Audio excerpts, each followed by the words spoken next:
সবার আগে জান্নাতে যেই 3 শ্রেণীর মানুষ প্রবেশ করবে, কারা সেই সৌভাগ্যবান মানুষ যারা জান্নাতে সবার আগে প্রবেশ করবে? সুবহানাল্লাহ। নবীজি সাল্লাল্লাহু আলাইহি সাল্লাম বলেছেন, এর মধ্যে প্রথম শ্রেণীর মানুষ হলেন শহীদ।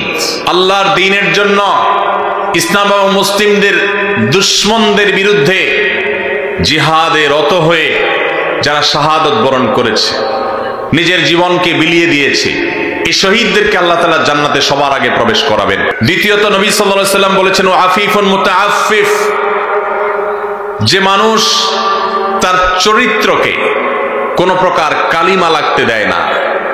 ময়লা থেকে যেরকম আমরা আমাদের কাপড় চোপড়, আমাদের আঁচলকে তুলে ধরে বাঁচাবার জন্য আমরা সংগ্রাম করি, সমাজের চতুর্পাশে হারামের হাতছানি, অবৈধ সম্পর্কের জোয়ার চলছে, এইরকম পরিস্থিতিতেও যে মানুষ তার চরিত্রকে বাঁচাবার জন্য সংগ্রাম করে, চেষ্টা করে, পরিশ্রম করে, সাধনা করে, জয়ী হয়, নবীজি সাল্লাল্লাহু আলাইহি সাল্লাম বলেছেন, এই চরিত্র সংরক্ষণকারী মানুষটা যে হারাম রিলেশনে জড়ায় নাই, আল্লাহ তাআলা জান্নাতে এই লোককে প্রথম প্রবেশ করাবেন।